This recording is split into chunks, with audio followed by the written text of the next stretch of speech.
वक्रतुंड महाकाय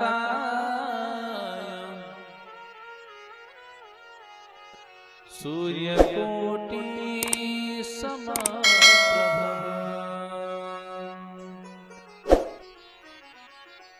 निर्विघ्नं कुरु मे देव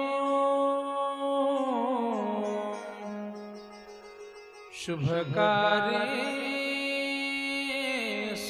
सर्वदा।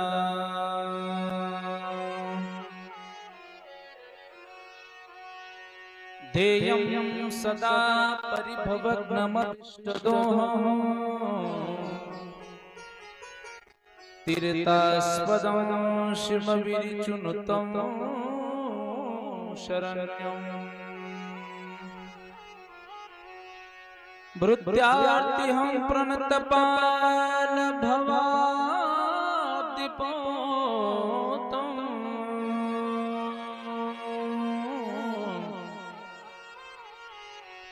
वन्दे महापुरुषते चरणारविंद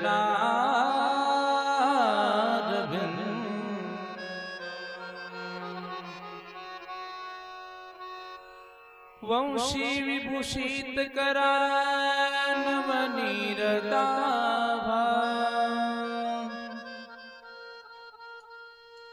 पीतांबराधरुणबिंब फलाधरोष्टा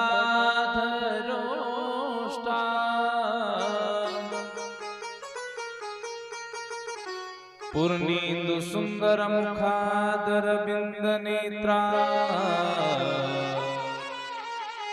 कृष्णात् परं किमपि तत्त्वमहं न जाने। राधा मेरी स्वामिनी मैं राधे जो को दास जलम जन्मो मोहि दीजियो श्री वृंदावन को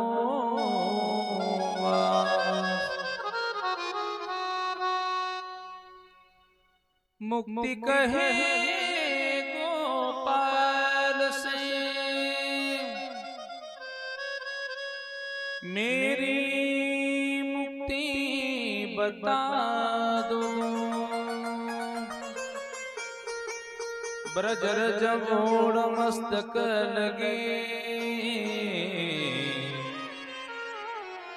मुक्ति मुक्त हो जाए। जय जय श्री राधा रमण जय जय नवल किशोर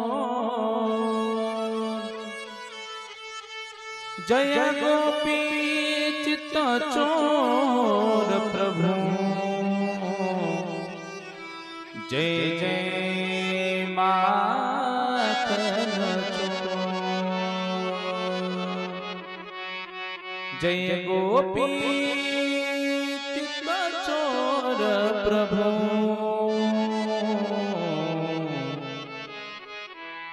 जय जय माखन चोर।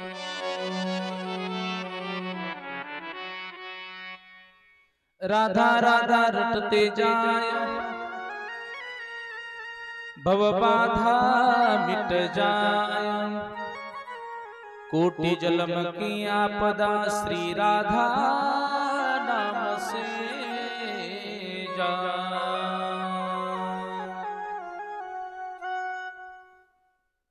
उपस्थित सर्व श्रोतगण सर्व माता मंडळी सर्व पुरुष मंडळी लहान थोर अबाल वृद्ध सर्वांना प्रेमाची एक सूचना आहे। आज कृष्ण कथेचा पहिला आणि प्रथम दिवस आहे। नम्रतेने माझी सर्वांना एक महत्त्वाची सूचना आहे। ज्या कृष्ण कथेचा आपण सर्वजण श्रवण करणार आहात त्या भगवान कृष्ण कन्हैयाने या सुंदर अशा धर्म मंडपामध्ये येऊन आपणा सर्वांना दर्शन द्यावं। 7 दिवसामध्ये कृष्ण कन्याची प्राप्ती आपल्याला सर्वांना करून घ्यायची आहे। त्या अनुषंगाने सर्वांनी सुंदर अशी हाताने टाळी आणि मुखाने 1 मिनिट कृष्ण कन्याचं सुंदर भजन करायचं मातांनो, आणि सुंदर अशा प्रथम दिवसाच्या कथेला प्रारंभ करायचा आहे। कंटाळा कोणीही करायचा नाही, कारण तुमच्या गावामध्ये कथेसाठी जरी मी प्रथम असलो तरी मी एक वेळेस येऊन गेलेलो आहे। मी त्याच वेळेस सांगितलं होतं मी पुन्हा येणार आहे म्हणून करता कोणी त्या ठिकाणी लाजायचं नाही, कुठलीही मनामध्ये शंका बाळगायची नाही। निसंकोचितपणे सुंदर हाताने टाळी, मुखाने कृष्ण कन्याचं भजन आणि प्रथम दिवसाच्या कथा प्रसंगाला सुरुवात करूया। सुंदर सर्वांनी टाळी।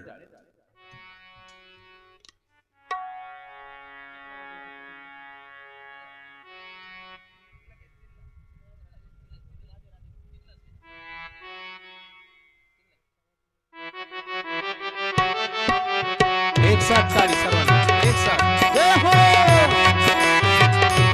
हरि बोल। हरि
सर्वांनी भजन केलेलं आहे. ज्यांनी ज्यांनी सुंदर हाताने टाळी वाजवली असेल आणि मुखाने कृष्ण कन्याचं नामचिंतन केलं असेल त्यांना मनापासून धन्यवाद. ज्यांनी कोणी कंटाळा केला असेल, टाळी वाजवली नसेल, नाम जप म्हणलं नसेल, त्यांना त्याच्यापेक्षाही जास्तीचा धन्यवाद.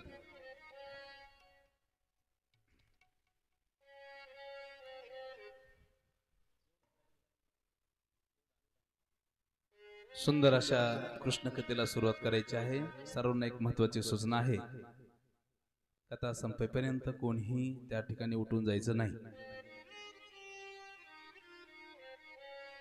जर कुणी उठून जाईल त्यांना घरी जाईपर्यंत काहीच होणार नाही, घाबरायचं काम नाही. तुम्हाला वाटलं काय म्हणतात काय, कारण 7 दिवसामध्ये तुमच्या सोबत खूप सख्यत्व करायचं आहे मला. आणि जशी यशोदा मैया कृष्ण कन्याला प्रेम देत होते, तसं तुमच्याकडलं मातृत्व मला स्वीकारायचं आहे. म्हणून करता सर्वांनी एकाग्रतेने, सर्व मातांनी जे 2-3 तास आहेत, 3-3.5 तास एकाग्र मन करायचं आहे आणि सुंदर अशी कृष्ण कथा संग्रहित करायची आहे, ग्रहण करायची आहे.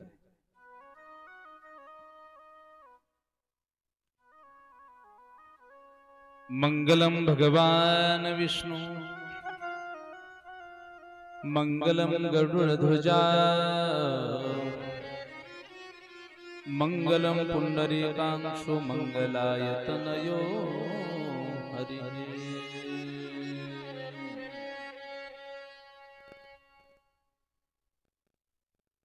अखंड मंडलाकार व्याप्तमेन चराचरम् तत्पदं दर्शितं मेन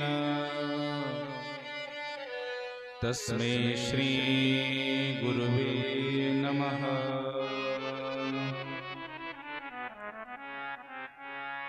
गुरुर्ब्रह्मा गुरुर्विष्णु गुरुदेवो महेश्वरा गुरु साक्षात् परब्रह्म तस्मै श्री गुरुवे नमः.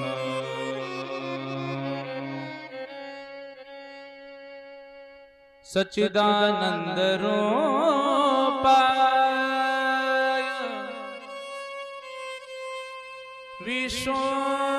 विश्वोत्पत्त्यादि हेतवे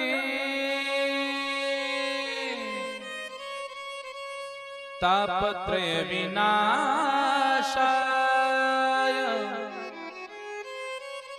श्री कृष्णाय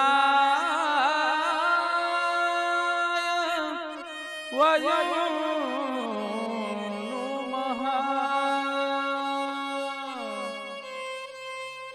श्री कृष्णाय वयं नमः. यं प्रव्रजन्तमनुपेतमपेतकृत्यं द्वैपायनो विरकातर आजुहाव पुत्रेति तन्मयतया तर्वो विनेदुस्तं सर्वभूतहृदयं मुनिमानतोऽस्मि. परम मंगलमय परात्पर अखिलेश्वर अकारण करुणा वरुणालय भक्तवांचे कल्पतरू ताडविदित विनंदित पितांबरधारी नंद नंद आनंद कंद गोपाल ब्रजचंद लालाची वाङ्मय प्रति स्वरूपा श्रीमद भागवत महापुराण कथा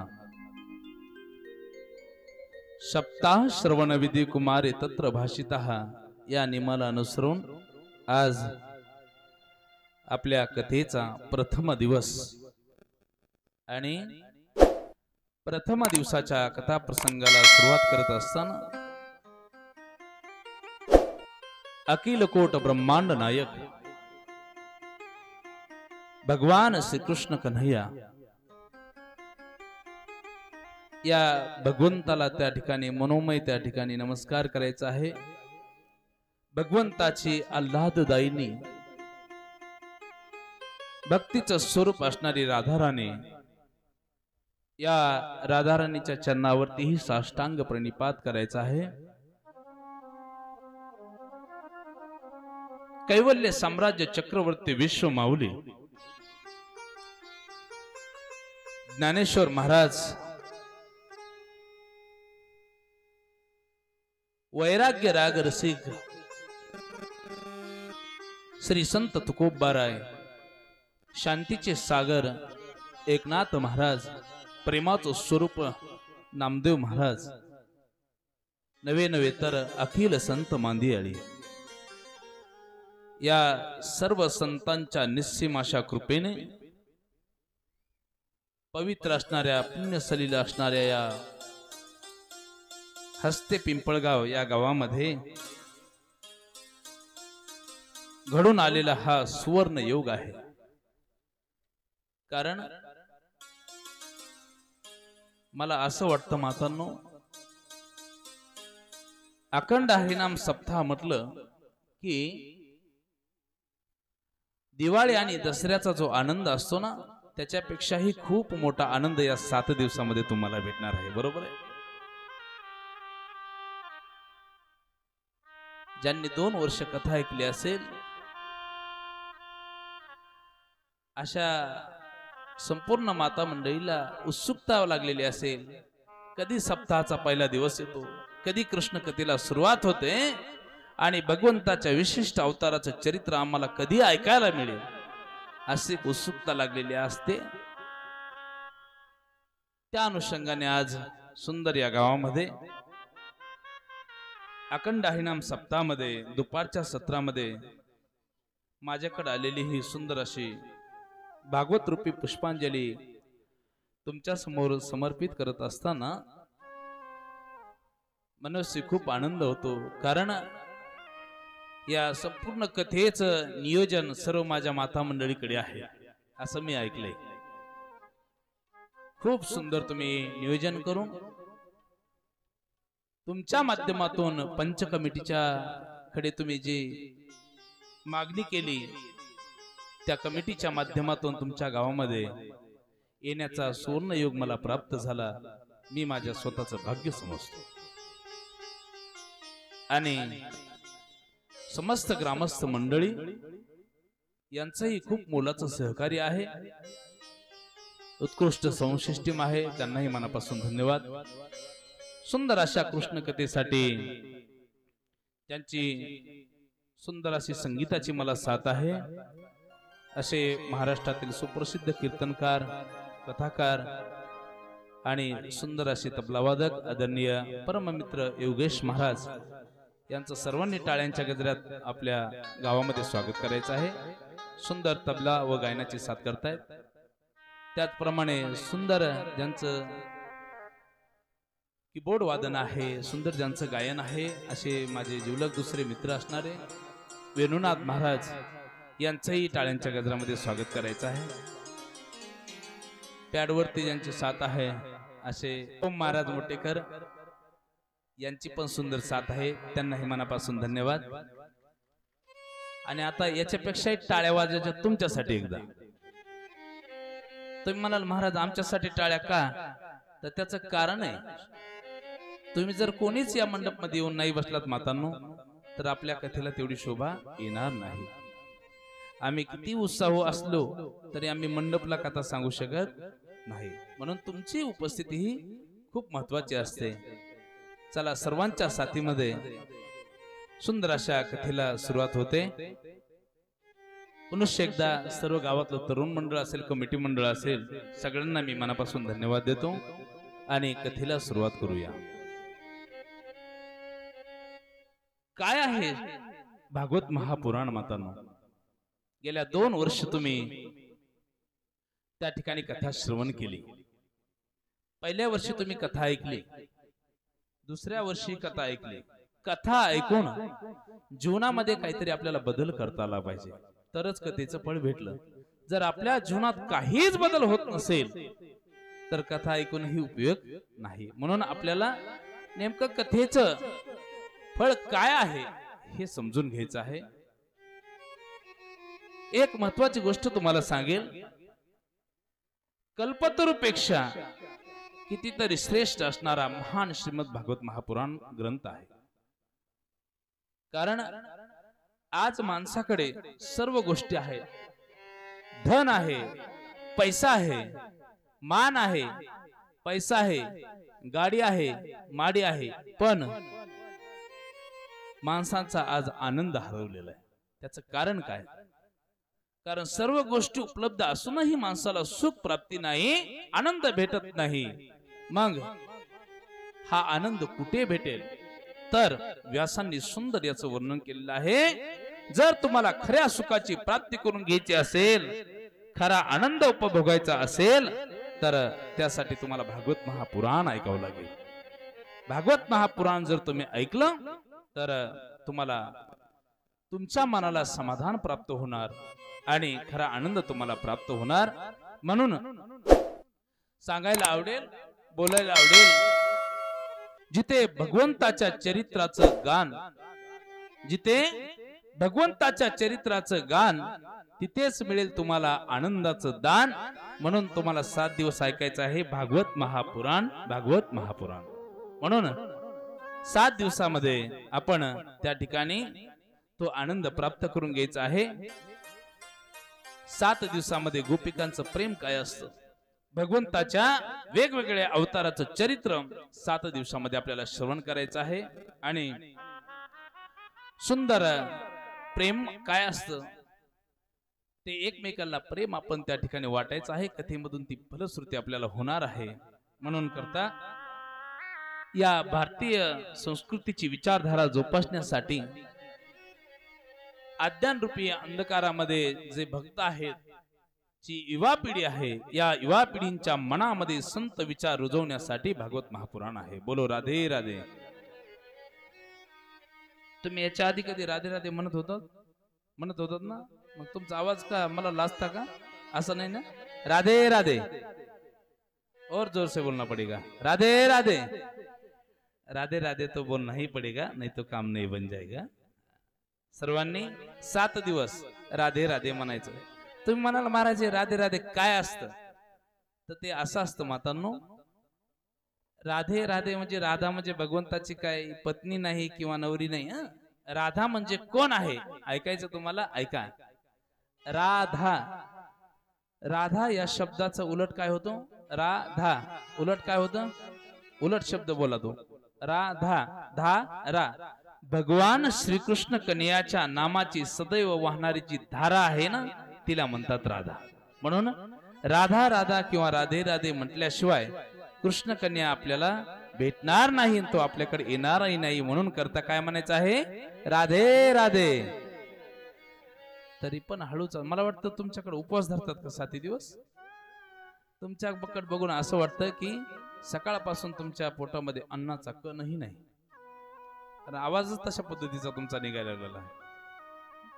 असं नाही ना. मी सुरुवातीला सांगितलेलं आहे, कोणी धरलाय का माहित नाही, पण कोणीतरी एका जोडीने उपवास करायचा 7 दिवस. हा उपवास म्हणजे काय अन्न पाणी काहीच सेवन करायचं नाही असा उपवास नाही. एक टाइम फराळाचं करायचं आणि नंतर एक टाइम भोजन केलं तरी चालतं, असा एका जोडीने कोणतरी उपवास करायचा. बोला राधे राधे. चला आपल्याला कथेकडे वळायचं आहे आणि आपली कथा अशीच असणार. 7 दिवस हसून खेळून कथा राहणार. जेल मधून आणलेले माणसं जसे बसलेले असतात तसं आपल्याला बसायचं नाही. खूप सुंदर त्या ठिकाणी आनंद लुटायचा आहे. कारण आनंद लुटण्यासाठीच कथा आहे. पहा, पुन्हा जीवनामध्ये कधी हा आनंद भेटेल हे कोणालाही सांगता येणार नाही. म्हणून करता सर्व माता मंडळींनी सुंदर असं नियोजन केलेलं आहे आणि पवित्र संतांच्या भूमीमध्ये हा महान यज्ञ होत आहे. खूप आनंदाची गोष्ट आहे. कारण जे कोणी अशा सुंदर भागवत कथेचं नियोजन करतात ना, त्याचा आनंद फक्त गावातल्या आणि परिसरातल्या माणसांना होत नाही, तर मातांनो तुम्ही या कथेचं सुंदर नियोजन केलेलं आहे, याचा आनंद माझ्या भगवंताला होतो. मी सांगत नाही, संत महात्म्याचं सुंदर असं प्रमाण आहे. ते म्हणतात तयाचा हरिक वाटे देवा. जे कोणी अशा कथेचं नियोजन करतात माझ्या भगवंताला त्याचा खूप मोठा आनंद वाटतो. म्हणून खूप सुंदर त्या ठिकाणी या कथेचं नियोजन आहे. सर्वप्रथम आपल्याला या सिंहासनाचं महत्व बघायचंय. जे भागवताचं सिंहासन आहे याचं महत्व आपण पाहूया आणि कथेला सुरुवात करूया. ऐका, हे जे भागवत महापुराण आहे मातांनो, या दोन्ही पुराणाच्या दोन्ही बाजूने त्या ठिकाणी नारद पुराण आणि विष्णू पुराण या सुंदर पुराणाची सेवा करतायत. याला पंखा घालतायत, मनोमयाची सेवा करतायत दोन पुराण. आणि राहिलेले जेवढे काही पुराण आहेत एकूण 18 पुराण आहेत. तर राहिलेले पुराण दिव्य या भागवत महापुराणाची स्तुती गात आहे. एवढा महान अधिकार या भागवत महापुराणाचा आहे.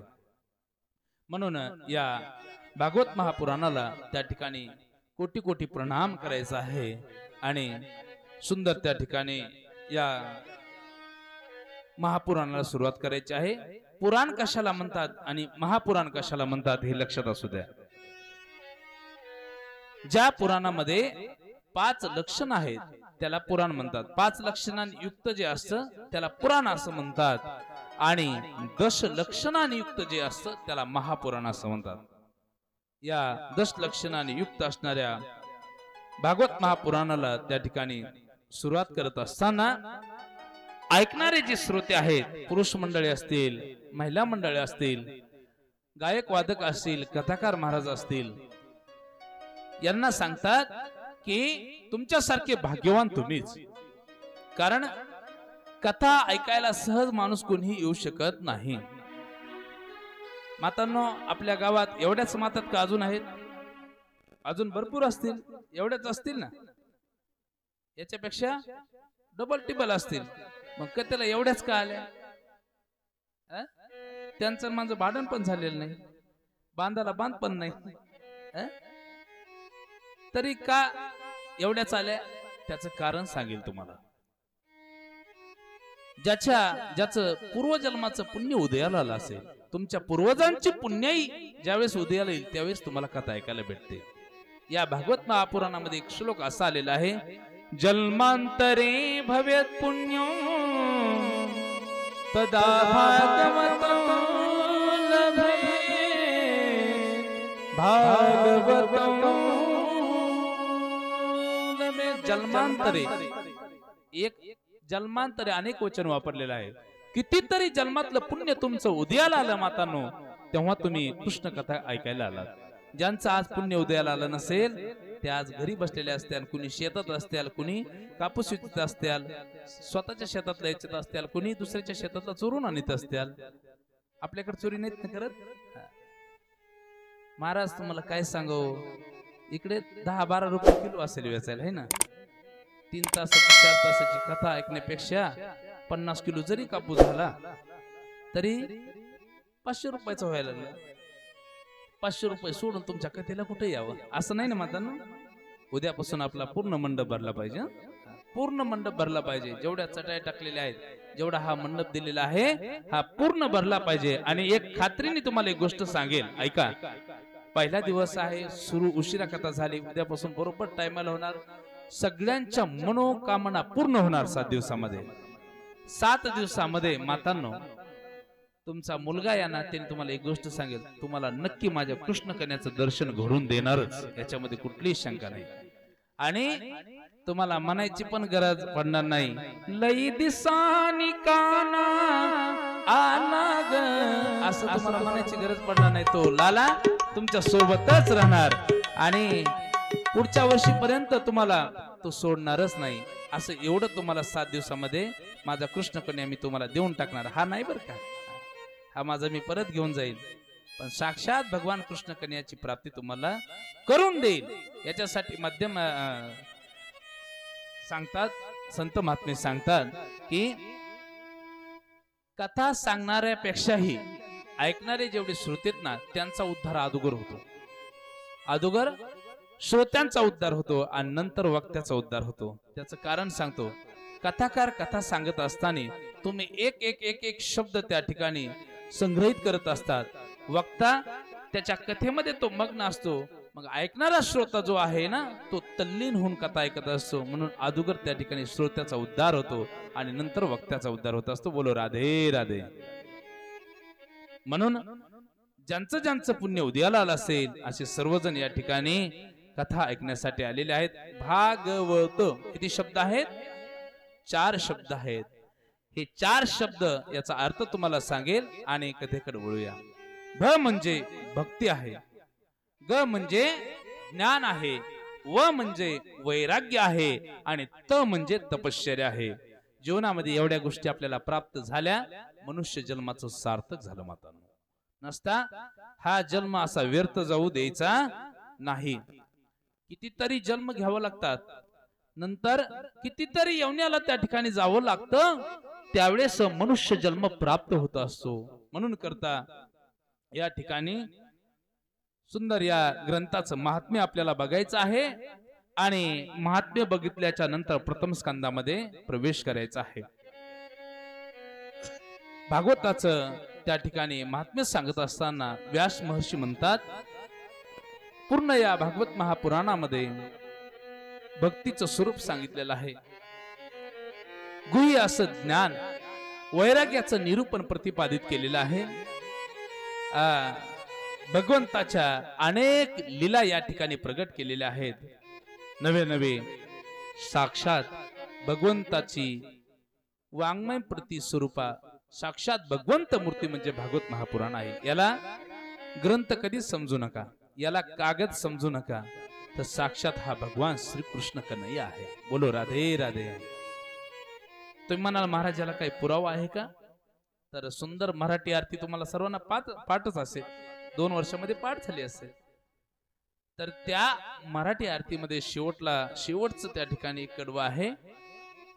महाराज त्या ठिकाणी म्हणतात, ग्रंथ नवे हा श्री कृष्ण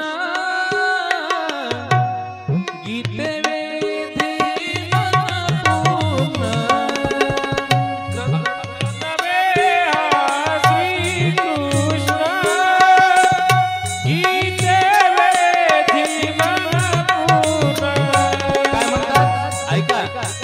ग्रंथ नाही हा काय आहे? श्रीकृष्ण आहे. आणि या भागवत महापुराणाला जर तुम्ही शरण गेलात तर काय होईल? काय म्हणतात ऐका, अनन्य होता या शरण खचित तळे जन्म मरण. अनन्य होता या शरण खचित तळे जन्म मरण. ऐका काय होईल? जन्म मरणाचा फेरा मुक्त होईल. आणि पुढे जाऊन महाराज सांगतात, त्रिताप जाते. 3 ताप ऐकायचे पुढे आपल्याला पहिल्या श्लोकामध्ये महात्म्याच्या. 3 ताप नष्ट होतात आणि साक्षात भगवंत आपल्या हृदयामध्ये येतो, अशी फलश्रुती आहे. म्हणून कथा ही श्रोत्यांनो फक्त भगवंताचीच असते. कथा फक्त भगवंताची. आणि आपण जे चर्चासत्र करतो ना, भगवंताची कथा आणि आपल्या जीवनात सर्वत्र काय आहे? व्यथा आहे. आपली कथा कधीच होत नाही, कारण आपल्या गोष्टी म्हणजे संसारातल्या गोष्टी असतात. कुठेही जाऊ द्या, काही लोक 2 धामाला जातात, 1 धामाला जातात, तिकडे गेल्यानंतर संसारातल्या गोष्टी असतात त्यांच्या. महिला आता आम्हाला तर एवढा अनुभव येतो, 1 धाम 2 धाम, वृंदावन, द्वारका, इकडे माझ्या ट्रिप असतात. तिकडे गेल्याच्या नंतर घरी जास्त फोन सुरू होतात. संसारातल्या गोष्टी तिकडे गेल्यानंतर करायच्या नाही. का? कथा कीर्तन असो, तीर्थयात्रा असो, संसार विसरण्यासाठी त्या ठिकाणी जावं लागतं. संसारातल्या गोष्टी घ्यायच्या नसतात. म्हणून कथा फक्त भगवंताचीच. जीवनामध्ये सर्वत्र व्यथाच असते. म्हणून ज्या ठिकाणी कथा आहे ना, तिथं नामघोष असतो भगवंताचा. आणि भगवंताचा नामघोष ज्या ठिकाणी आहे त्या ठिकाणी मनाला समाधान प्राप्त झाल्याशिवाय राहत नाही. संत महात्मे सांगतात, सदा नाम घोष करू हरि कथा.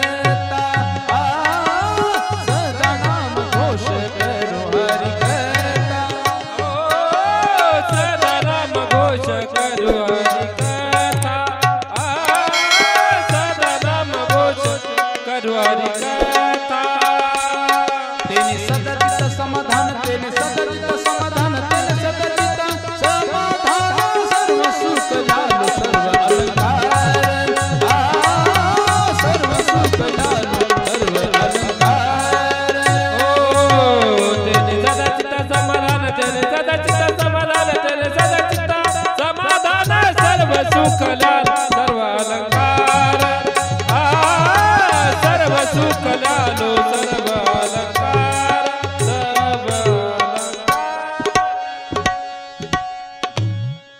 ठिकाणी हरिकथा, सदानाम घोष करू हरिकथा, ज्या ठिकाणी हरिकथा आहे ना त्या ठिकाणी चित्ता समाधान प्राप्त झाल्याशिवाय राहणार नाही.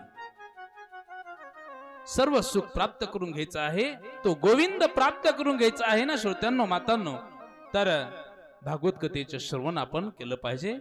सर्वप्रथम या भागवताचं महात्म्य आपल्याला माहित करून घ्यायचं आहे, कारण महात्म्यामुळे आपल्याला 3 गोष्टी प्राप्त होणार. लक्ष द्या सर्वांनी, थोडंही लक्ष इकडे तिकडे विचलित होऊ देऊ नका. मला तुमच्याकडून एक अपेक्षा अशी आहे की 7 दिवस मातांनो मी तुम्हाला कथा सांगणार. कथा संपल्यानंतर तुमच्या गावातून मी निघून जाणार, कारण 7 दिवस कथा संपल्यानंतर तुम्ही शेतातलं काम करायला मला ठेवणार नाहीत आणि मी पण राहणार नाही. मी तुमच्या गावातून निघून गेल्याच्या नंतर 1 वर्षापर्यंत जर कधी तुमच्यातल्या कोणत्या मातेची माझी भेट झालीच, कुठेतरी कार्यक्रमाच्या नियोजनाच्या अनुसार मी आलोच, तिथे तुम्हाला जर मी 7 दिवसातले कुठलेही प्रसंग विचारले तर मी जसं तुम्हाला सांगतो ना तसं तुम्ही मला पूर्णपणे सांगितलं पाहिजे. अशा पद्धतीने तुम्ही कथा ऐकायची. हे जमलं पाहिजे तुम्हाला, अशी तुमच्याकडून मला अपेक्षा आहे. बोलो राधे राधे.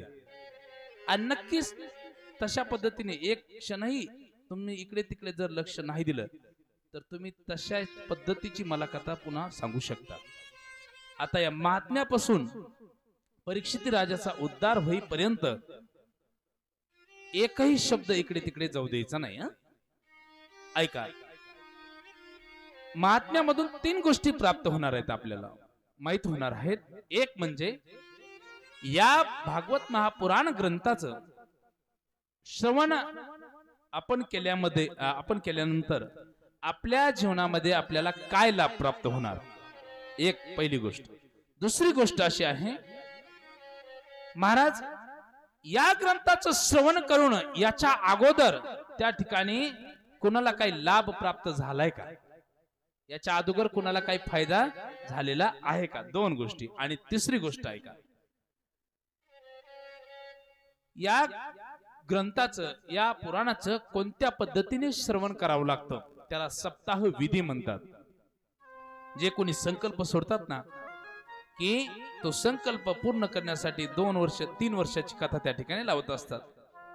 कोणाला पुत्र प्राप्ती नाही, एखाद्या घरचा एखादा व्यक्ती एखाद्या कुटुंबातला निघून गेलेला आहे आणि त्यांना कोणीतरी संकल्प सांगितलेला आहे 3 वर्ष तुम्ही भागवत कथेचं सुंदर नियोजन करा, तुमच्या त्या असणाऱ्या कुटुंबातल्या व्यक्तीचा उद्धार झाल्याशिवाय राहणार नाही. याला संकल्प विधी म्हणतात, सप्ताह विधी. तो कोणत्या पद्धतीने श्रवण केला पाहिजे, कशा पद्धतीने केला पाहिजे, या 3 गोष्टी आपल्याला माहित करून घ्यायच्या आणि नंतर प्रथम स्कंदामध्ये प्रवेश करायचा. आता ऐका, भागवत महापुराण हे व्यासरूपी कल्पवृक्षाचं पिकलेलं फळ आहे. कसं आहे पिकलेलं फळ? कल्पवृक्ष, कल्पवृक्ष माहिती का कोणाला? माहिती? कल्पवृक्ष कोणाला माहिती? हो आई, तुम्हाला माहिती नाही? नाव ऐकलंय सगळ्यांनी, नाव ऐकलं असेल. तसं मी पण फक्त नावच ऐकले, मला पण कल्पवृक्ष माहित नाही. पण संत महात्मे असं म्हणतात, कल्पवृक्षाच्या छायेखाली बसल्याच्या नंतर मनामध्ये आलेल्या संपूर्ण कल्पना पूर्ण होतात. तुम्ही कोणतीही कल्पना मनामध्ये आणा ती पूर्ण होणार. त्या कल्पवृक्षाच्या छायेखाली बसल्यानंतर तुम्ही जर म्हटलात राधा राणी सहित कृष्ण कन्याचं दर्शन मला समोर व्हावं, नक्की होणार. हे दर्शन घडून देणारं भूतबीत तर नसेल असं जर म्हणलात तर नक्की भूत पण प्रगट होणार. तुमच्या मनात जर कल्पना आली हे मला खाऊन तर घेणार नाही, क्षणार्धात तुम्हाला खाऊन घेणार. मनामध्ये आलेल्या कल्पना पूर्ण करून देणारा वृक्ष कोणता आहे? कल्पवृक्ष. पण संत महात्मे सांगतात, व्यासमहर्षी सांगतात, या कल्पवृक्षापेक्षाही श्रेष्ठ असणार हे भागवत महापुराण. आणि हे कसं आहे, पिकलेलं फळ आहे बरं, कच्च नाही. कारण कच्च फळ आम्ही सेवन करून आम्हाला काही फायदा होणार नाही. आम्हाला पिकलेलंच फळ त्या ठिकाणी ग्रहण करायचं आहे. आणि म्हणून या 6 अध्यायामध्ये सुरुवातीला सुंदर महात्म्य सांगितले बरं. पद्मपुराण आहे बरं. तुम्ही दरवर्षी हे महात्म्य ऐकलं असेल. गेल्या वर्षी भक्तीची कथा ऐकली तुम्ही, त्याच्या गेल्या वर्षी पण ऐकली बरोबर आहे. गोकर्ण उपाख्यान ऐकलंय सर्वांनी.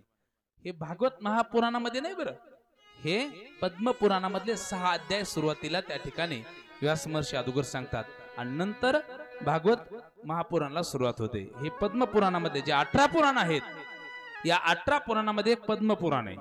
त्या पद्मपुराणामध्ये सुरुवातीचे 6 अध्याय आहेत. तर ऐका, या महात्म्याला सुरुवात करत असताना सांगतात, आपलं खरं हित आणि कल्याण कशामध्ये आहे हे जाणून देणारं शास्त्र म्हणजे भागवत शास्त्र आहे.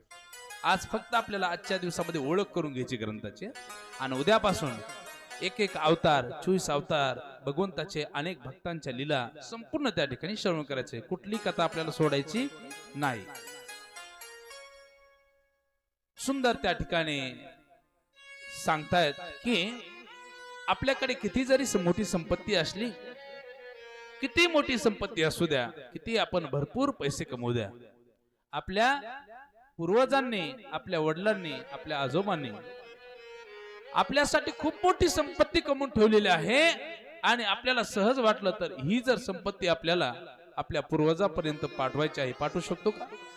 जे निघून गेलेत घरातले, कुठे? देवाघरी. अशा माणसांजवळ आपण ही संपत्ती पाठवू शकतो का? जर 100 एकर शेत घेऊन ठेवले आपल्यासाठी, आणि तुम्हाला वाटलं नाही नाही 50 एकर विकून जेवढे पैसे येतील तेवढे एखाद्या पोस्टरमन पैसे द्यावेत आणि ज्या ठिकाणी असतील त्यांना पाठवून देऊ, देता येतील? नाहीत पाठवून देता येणार. पण तुम्ही म्हणताल महाराज पैसेच काय, आपला पैसा दुसऱ्या देशात पण चालत नाही बरं. चालतो का? आपला पैसा दुसऱ्या देशातही चालत नाही. त्या देशामध्ये जर आपलं चलन आपण घेऊन गेलो तर ते आपलं चलन स्वीकारत नाहीत. त्यांच्या चलनामध्ये त्या ठिकाणी ती परावर्तित करून घ्यावं लागतं आपल्याला. कुठेच आपला पैसा दुसऱ्या देशात चालत नाही. मग कोणतं अशी एखादी वस्तू आहे की दुसऱ्या देशामध्ये चालू शकते? हो मातांनो, सोनं आहे का तुमच्याकडे? सोनं, सोनं चालतं बरं का. सोनं दुसऱ्या देशात जर गेलात तर सोनं आपलं स्वीकारणार ते, कारण सोनं सगळ्या जगातल्या कुठल्याही देशामध्ये चालतं. पण ते किती सोनं जरी असलं ना, 1 मासा 2 मासे, किलोभर मासे, अर्धा माश्यामध्येच असतं का तोळ्यामध्ये? तोळ्यामध्ये ना, अगोदर माश्यामध्ये असतं आणि नंतर तोळ्यामध्ये असतं. असे किती तोळे जरी तुम्ही म्हणलात पूर्वजांकडे पाठवायचे आहेत तरी पाठवता येत नाही. पण जीवनामध्ये आपण केलेली भगवंताची भक्ती ती आपण आपल्या पूर्वजांपर्यंत पाठवू शकतो. बरं, तुम्ही म्हणाल महाराज काही पुरावा?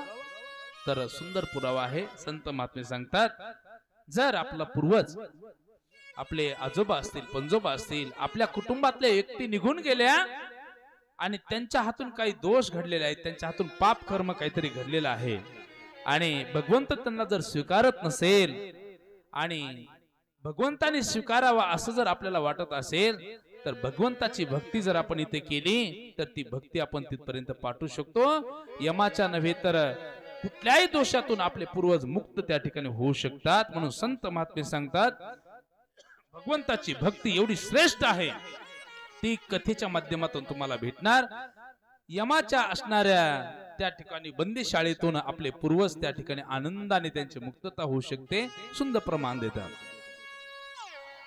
करा हरि भक्ति परनो की कामा, करा हरि भक्ति परनो की कामा, करा हरि भक्ति परनो की येईल कामा, करा हरि भक्ति परनो की येईल कामा. मातांनो ऐका, आपण भगवंताची भक्ती केली तर आपल्या पूर्वजांचा उद्धार होईल. पुढे सांगतात, सोडविला यमा सोनिया, सोडविला यमा सोनिया, सोडविला यमा सोनिया, सोडविला यमा सोनिया, करा हरी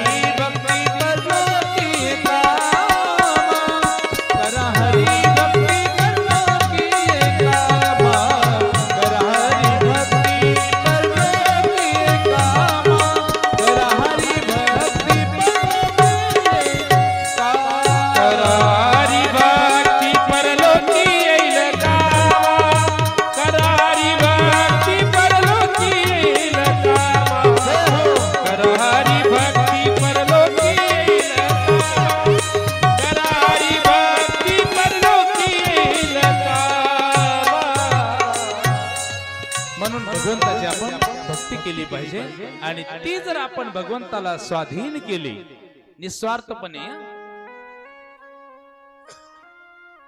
निस्वार्थपणे भगवंताला भक्ती अर्पण करायची असते बरं.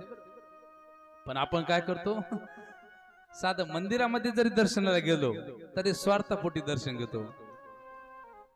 भरपूर ठिकाणी मी असं बघतो, नातवाला घेऊन जात असते एखादी बाई, आजीबाई काय करते, नातवाला घेऊन जाते आणि नातवाला घेऊन गेल्याच्या नंतर मारुतीच्या हनुमंतरायाच्या दर्शनाला घेऊन जाते. म्हणते बाळा दर्शन घेऊन ये. पण दर्शन घेऊन येत असताना म्हणते मन देवाला नोकरी लागू दे, खूप त्या ठिकाणी मी मोठा होऊ दे. म्हणजे भगवंताला काहीच द्यायचं नाही, दर्शन देव बाप्पा खुशालटो हे तर प्रत्येकाचं ते बाळाचं ठरलेलंच असतं. स्वार्थापोटी भगवंताला भक्ती अर्पण करायची नाही, निस्वार्थपणे सर्वस्व भगवंताला अर्पण कर. बरं एक प्रश्न विचारतो सर्वांना, या सृष्टीवरलं तुमचं काय आहे हे मला सांगा. तुमचं काय आहे बरं मातांनो? तुम्ही म्हणता माय महाराज ही बंगला गाडी सगळं आमचंच आहे ना. तुमचं काहीच नाही मातांनो, कोणाचंच नाही. जेवढं तुमच्या डोळ्याने दिसतं ना हे सगळं कोणाचं आहे? माझ्या भगवंताचं आहे. तुम्ही जात असताना याच्यातली कुठलीही गोष्ट सोबत येणार नाही. म्हणून कुठल्याही गोष्टीची घमंड जास्त नसावी बरं, कुठलाही अभिमान जास्तीचा नसावा. तुम्हाला त्या ठिकाणी सोबत काही घेऊन जाता येणार नाही. पण मी सांगितलं करा हरी भक्ती परलोकी कामा. तुम्ही भगवंताची भक्ती जर केली तर परलोकामध्ये गेल्याच्या नंतर तुम्हाला त्या ठिकाणी भगवंताच्या जवळ स्थान भेटेल. यमाच्या दरबारात तुम्हाला जायची गरज पडणार नाही. बोलो राधे राधे, जोर से बोलना पडेगा. तुमच्याकडून मी म्हणूनच घेणार, तुम्ही काही म्हटलं तरी. हा, आणि तुम्ही कंटाळ्याने केलं, मला जर भांडलात तर मी एक दीड तास काताल जास्त लांबवणार. ऐका, म्हणून अशी भागवत रूपी ज्ञान गंगा वाहत वाहत त्या वृंदावन भूमीवरून नवे नवे त्या गोकुळ नगरीवरून वाहत वाहत कुठे आली? जालन्यामध्ये आली. रेल्वेने आली बरं का. मोतुरीच्या स्टेशनहून निघाली, डायरेक्ट जालन्यामध्ये आली.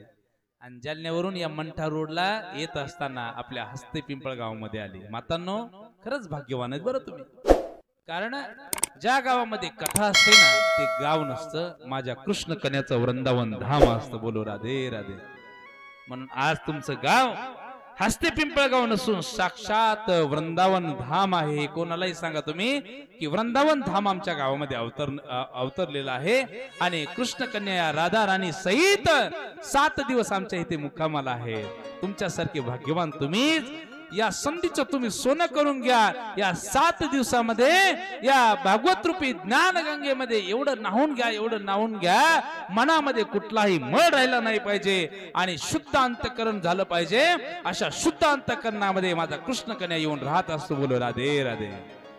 म्हणून करता त्या ठिकाणी ही भागवत रूपी ज्ञान गंगा वाहत आलेली आहे ना, तर सर्वांनी या ज्ञान गंगेमध्ये त्या ठिकाणी दिव्य असं स्नान करायचं आहे. मला वाटलं तरुण मंडळ खूप त्या ठिकाणी कथेला जमल, पण सुरुवातीला पूजेपर्यंत आरतीपर्यंत थांबले, नंतर कुठे गेले मिळच नाही.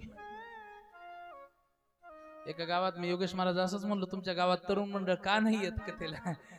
त्यांनी मला एवढं सुंदर प्रमाण दिलं. तो मला महाराज तुकाराम महाराजांनी सांगितलेलं आहे, यारे यारे लहान थोर. त्यांनी सांगितलं, तुकाराम महाराज म्हटले लहान आणि थोर या, मधल्यांनी येऊ नका असं म्हटले का तुकाराम महाराज? नाही. तर महाराजांनी सांगितलं लहानापासून थोरापर्यंत सर्वांनी या. कारण कथा कीर्तन ऐकायला त्या ठिकाणी सकळांशी येते आहे अधिकार, सगळ्यांना तो अधिकार आहे. म्हणून कलियुगामध्ये आपला उद्धार करून घ्यायचा असेल तर कृष्ण कथा ऐकायची आहे. आणि कशा करता हे भागवत महापुराण लिहिलं व्यासांनी, त्याचा आमच्या जीवनामध्ये काय उपयोग, भागवत श्रवणाचं फळ काय, भागवताचं श्रवण केल्याच्या नंतर आम्हाला काय लाभ प्राप्त होईल याचं सुंदर चरित्र आता सांगत आहेत. भागवत म्हणजे साक्षात भगवंताची मूर्ती आहे. आणि भगवंत ज्यावेळेस श्रीकृष्ण रूपाने या पृथ्वी तलावरती अवतीर्ण झाले मातांनो, आणि अवतार कार्य पूर्ण केलं. लक्ष द्या, अवतार कार्य पूर्ण केल्याच्या नंतर त्या ठिकाणी भगवंत निज धामाला जाणार आहे. देव जरी झाला ना, देव जरी झाला तरी देवाला आपलं शरीर सोडायला लागतं. बरं, आपण मरणाला घाबरतो. कोणाकोणाला मरा वाटतं? बरं, कोणाकोणाला मरा वाटतं? अहो महाराज, दिसतंय एखाद्याला मर म्हणलं तर राग येतो खूप. कुणालाच मरा वाटत नाही. पण भगवंत म्हणतात, मी देव जरी झालो तरी मला पण हे शरीर सोडून निघून जावं लागतं. कारण आपलं कार्य संपल्याच्या नंतर जास्त दिवस या ठिकाणी राहून काही उपयोग नाही. कार्य संपलं की माणसाने निघून जाऊ. 7 दिवस कथा संपली, महाराजांनी निघून त्यांच्या गावाला जावं. नंतर महाराजांनी थांबू नये. ज्ञानेश्वर महाराज असतील, मुक्ताई असेल, निवृत्तीनाथ महाराज असतील, यांचं जर आयुष्य मर्यादा तुम्ही बघितली ना, हा, मुक्ताबाईंनी किती वर्षी देह सोडला माहितीये? 12व्या वर्षी. ज्ञानेश्वर महाराजांनी 22व्या वर्षी. त्याचं कारण तुम्हाला सांगू? संत महात्मे म्हणतात, कार्य संपल्याच्या नंतर त्या ठिकाणी जास्त दिवस राहायचं नसतं. पण भगवंताचा एक लाडका भक्त आहे, उद्धव नावाचा. एवढा भक्त लाडका होता, तो भगवंताच्या जवळ आला. त्याला माहित झालं आज कृष्ण कन्या आपल्या सर्वांना सोडून निघून चाललेला आहे. भगवंताच्या जवळ जात असताना थरथर थरथर हातपाय कापतात. भगवंताचे जे निस्सिम भक्त असतात ना महाराज, यांना अखंड हरिनाम सप्ताह संपत असताना पण खूप हुरहुर वाटतं. बरं, उद्या काल्याचं कीर्तन संपणार, हा मंडप त्या ठिकाणी निघून जाणार. जे भगवंताचे खरंच मनातून देवावरती प्रेम करणारे मातांनो जे भक्त असतात ना, अशा माणसांना सप्ताह संपल्यानंतर 2-3 दिवस भोजन पण जात नाही. ते लाडके भक्त असतात देवाच्या, आणि त्यांच्या मनामध्ये सेवा भाव असतो. कधी लक्षात असू द्या, गावामध्ये कथा कीर्तन अखंड हरिनाम सप्ताह ज्यावेळेस बसतो ना, त्यावेळेस प्रत्येक सेवा वाटून घ्यावं लागते. बरं, कुणी रांगोळी काढायचं काम करायचं, कुणी त्या ठिकाणी झाडू मारायचं काम करायचं, कुणी चटाई टाकायचं काम करायचं, महाराज मंडळीत कुणी चहा पाण्याची व्यवस्था असेल, प्रत्येक सेवा भाव वाटून घ्यायचा. त्याचं तुम्हाला कारण सांगेल. पहिल्या दिवसापासून 7 दिवस सेवा केल्याच्या नंतर जो 8वा दिवस पगारीचा असतो ना काल्याचा, त्या दिवशी माझे भगवंत प्रत्येकाला ते बिल देऊन टाकत असतात. बोलो राधे राधे.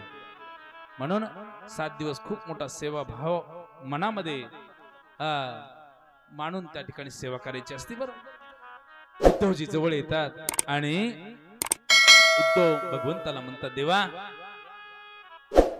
तुम्ही खूप त्या ठिकाणी आमच्या जीवनामध्ये आम्हाला प्रेम दिलेलं आहे, आज तुम्ही निघून जाणार? देव म्हणतात, तुला कोणी सांगितलं? देव, मला माहित झालेलं आहे, आज तुम्ही आम्हाला सोडून निघून जाणार आहेत. रडू लागला उद्धव. त्यावेळेस भगवंत म्हणतात, अरे उद्धवा, भगवंताचे पाय पकडलेले आहेत उद्धवाने. त्यावेळेस भगवंत म्हणतात, अरे उद्धवा, हे बघ, माझं अवतार कार्य संपलेलं आहे आणि अवतार कार्य संपल्यामुळे मोठी माणसं जे असतात काम संपल्यानंतर जास्त दिवस राहत नसतात. मनुष्याला आयुष्य किती मिळालं यापेक्षा तो कसा जगला याला